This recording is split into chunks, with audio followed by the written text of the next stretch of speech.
Hello, I'm Mario Toneguzzi, managing editor of Canada's podcast. Joining me today on Calgary's podcast is Julie Shipley-Strickland, who is principal and founder of Julie Shipley-Strickland Wealth and Risk Management. Thanks for joining us today, Julie. Thanks, Mario. Thanks for getting that tongue twister too. That was great. So tell me just a little bit about what you do and also, your company, but also I understand you're also involved in roles with other companies. So if you could start the conversation off by just letting us know, that'd be great. Awesome. Thank you. So I'm a senior wealth advisor with Wellington-Altus Private Wealth. I also have an insurance business, a risk management business that I run through Strickland Financial Group. So all that combined together is under my company name, Julie Shipley-Strickland Wealth and Risk Management. So kind of that's the lay of the land. Okay. And what exactly do you do?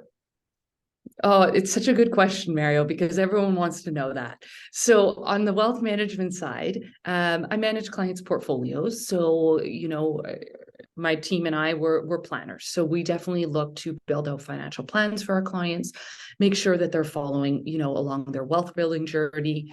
We help clients set goals and really help, pave a way, make a path for people to achieve what they want to achieve with their wealth and their financial goals and freedom. And then on the risk management side, that's where we kind of protect clients along the way. So, the daunting word of insurance, which is definitely sounds worse than it is, but it's the way that we protect clients. So ensure that if there's some blips, a diagnosis or a disability that's kind of holding them back along their way to get their financial goals, that they're protected so it actually doesn't hold them back. So that's kind of the two sides of the business that I operate in. So tell me the why behind this. Why did you get involved in this area as a career? Yeah, that's a great question. For me, the why is all about people. So I love connecting with my clients. I love connecting with new prospects. For me, it's really for someone to be able to reach their financial goals. That's why I'm doing what I'm doing. So I really like coaching and supporting clients along that. Portfolio construction, budgeting, that sort of thing. It's all part of what we do. But, the ultimate why and, why I'm doing this every day is really to support my clients in achieving what they want to achieve with their wealth and on their terms too, Mario. That's a very important part. Traditionally, you've worked and then you receive a pension and then you sail off into retirement.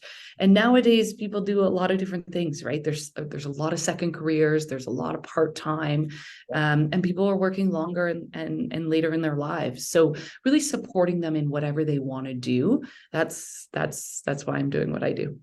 So I'm curious, is this something you've always wanted to do, or was there a moment that you, I don't know, changed your ideas of what you wanted to do in life as a career? Yeah, I mean, believe it or not, I started out as an accountant. So worked at PricewaterhouseCoopers, great firm. And I got in a couple months into it and I couldn't do the audit, the dryness. I really love people. So I couldn't do it. And I have a lot of good friends there and they're wonderful. And but for me, I've always loved numbers and I've always loved people. So it was a combination of that. And I will say I definitely started on the risk management side. My dad built a great career before his passing about 10 years ago in that business. So I kind of grew up seeing that. And then the wealth management side just really drew me in with kind of the excitement of it and the knowledge required behind it. I think for me, those were the two kind of drivers to expand my business to the wealth management side.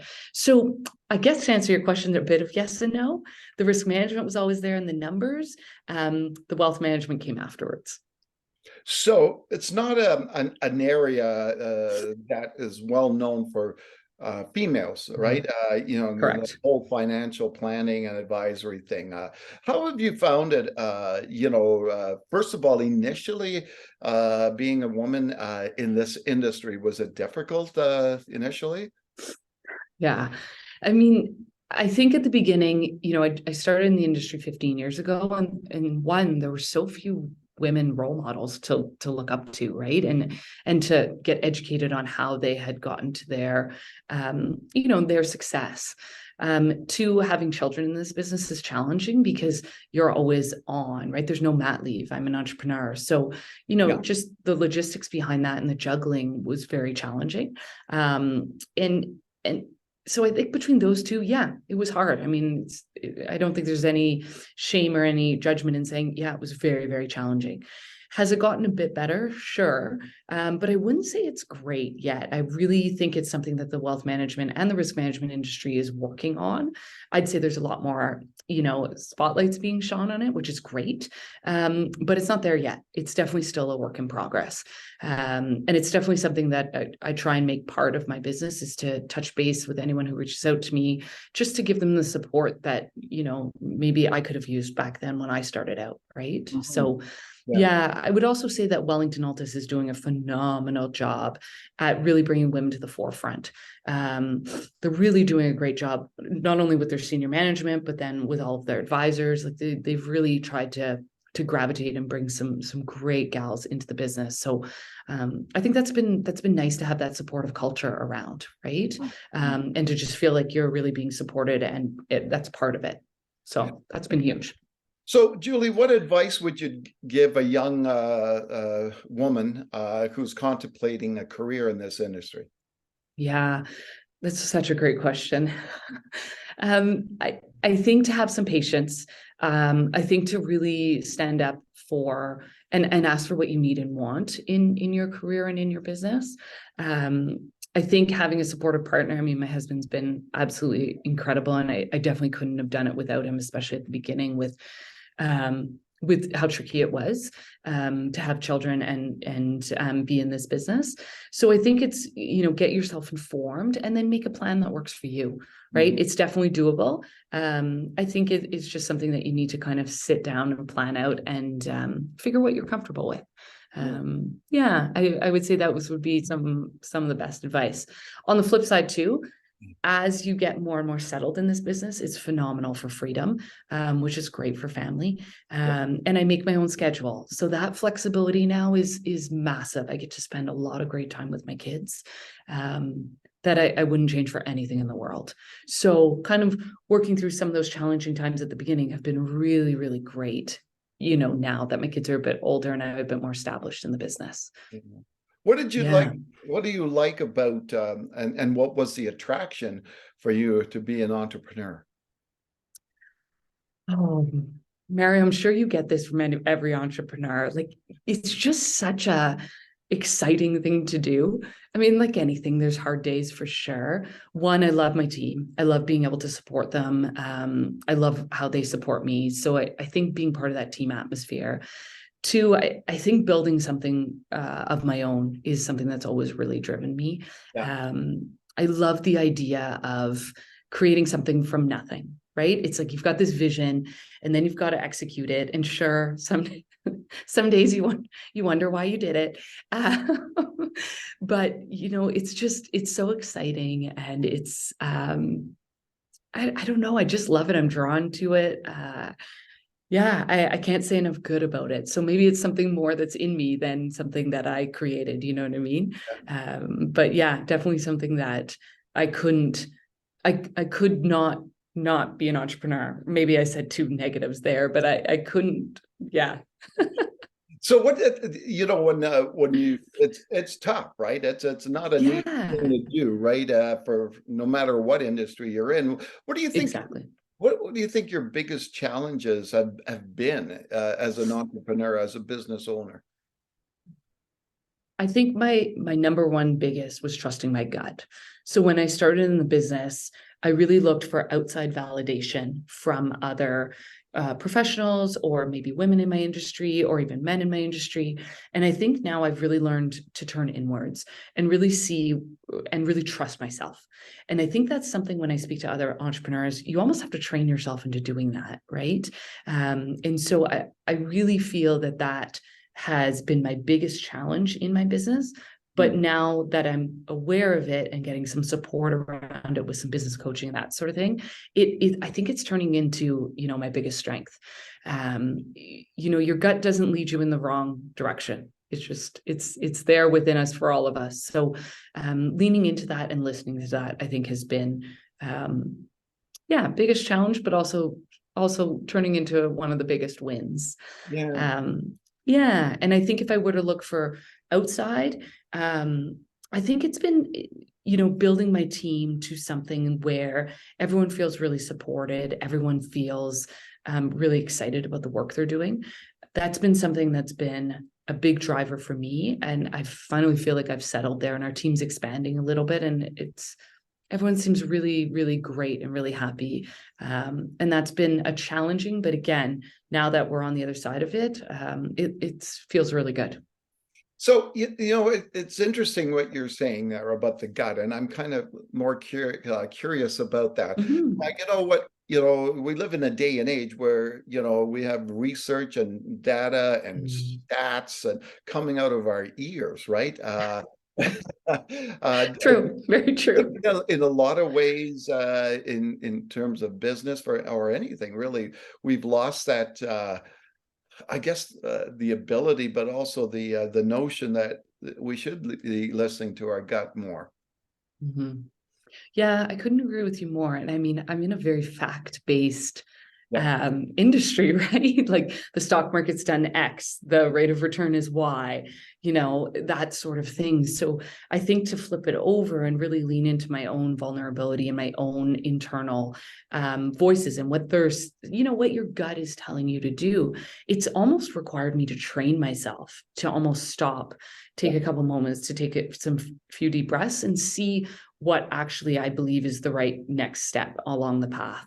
And so that's something, I definitely attribute it to some business coaching. I definitely attribute it to becoming more aware. I definitely attribute it to speaking with other entrepreneurs who've had to go through the same journey. But I wouldn't say, there's readily available at our fingertips, that's what you should do as an entrepreneur. I couldn't agree with you more there. It's more fact-based than the numbers. But for me, it's been something truly powerful and truly something that I probably wish I had done it earlier, but then I wouldn't be along the same trajectory. So, yeah. What about doing business here in Calgary? Like, what do you see as the benefits of that? That's a great question. I'm born and raised a Montrealer. Oh, wow. So moving to Calgary was night and day. I'm still a big Habs fan, although I am a big Flames fan too. So I've learned to branch out. Just not those Oiler fans, right, Mario? Right? I think doing business in Calgary has been a lot of fun. I find it's a big entrepreneurial mindset here, which I like. I work with a lot of business owners. I think there's a kindness in Calgary and an openness. I often hear this, many people aren't originally from Calgary, right? It's expanded quite a bit. So I feel like everyone's very open. Yeah.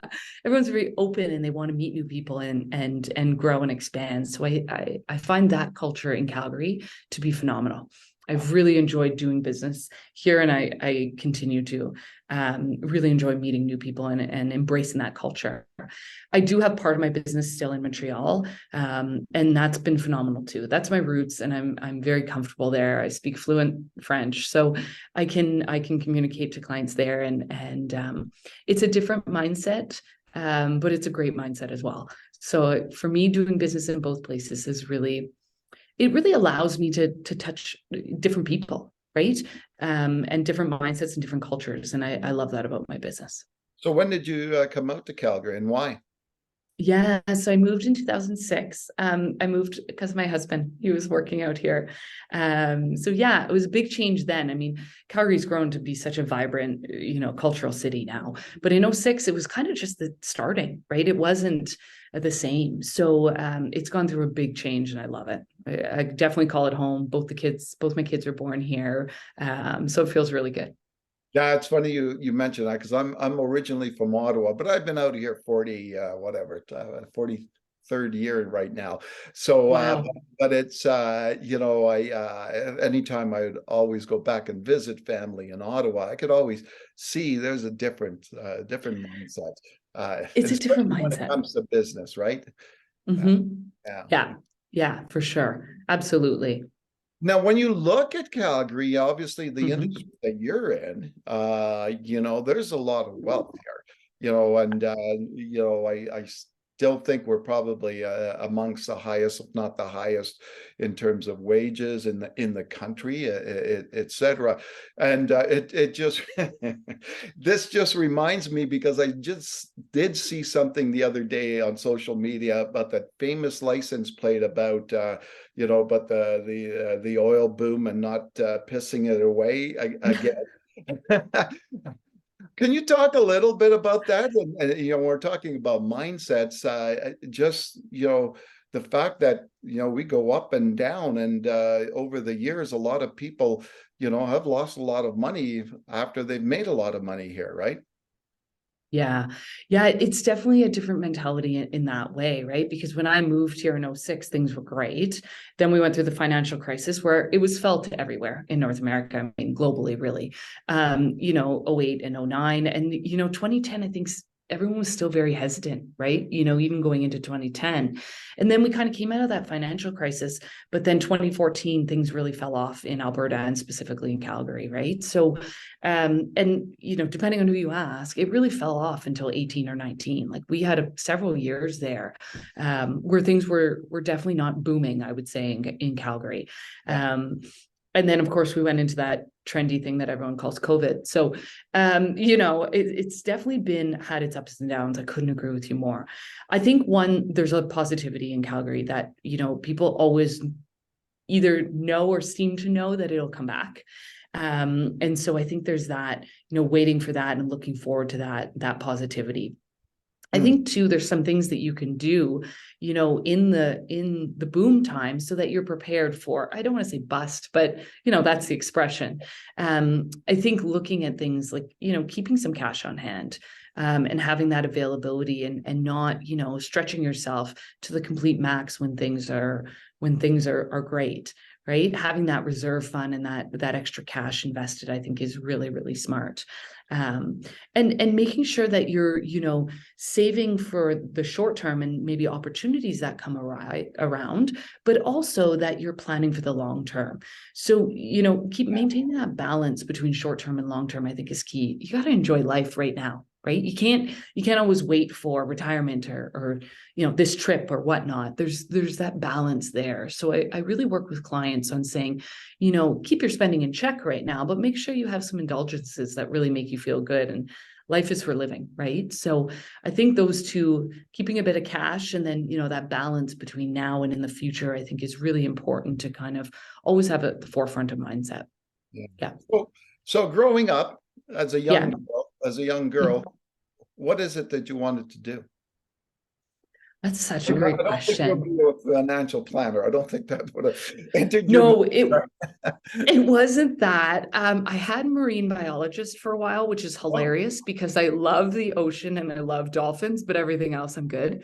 So I don't know where I thought I was just gonna roll into that. I remember having that for a while. I did have accountant for quite a while as a teenager. I think a lot of my parents' friends were accountants, and I always saw them as very sophisticated and serious and accomplished. So I definitely had that for a while. I can't remember if there was anything else. A marine biologist was definitely like, if I look at my grade 6 school picture and what I wanted to be, it was marine biologist. It was there for a while, Mario. Oh yeah. And now I live in a landlocked province. So There you go. All righty. So I'm just curious, all entrepreneurs, they're very busy, almost 24/7. So beyond work and obviously and your family, what do you do for yourself? Like what interests do you have personally? I love that question. So I'm a big fitness fanatic. So I love boxing. So I rumble regularly boxing and I doing just do Muay it. Thai. I just did a podcast with Sissy Chen. Oh, Cease is great. Yeah, she's fantastic. So yeah, I'm at Rumble boxing, and then I do some of my own workouts online and that sort of thing, and I like weightlifting. So kind of spread out my week with some exercise for sure. I collect wine, so that's a fun little pastime. Yeah. I do that. So I'm actually getting into it a bit more. I just started it a few years back. And I didn't have as much time with it when the kids were younger. So there's a bit more time there. And then I love traveling with the family. So I love planning trips and traveling with my kids and my husband.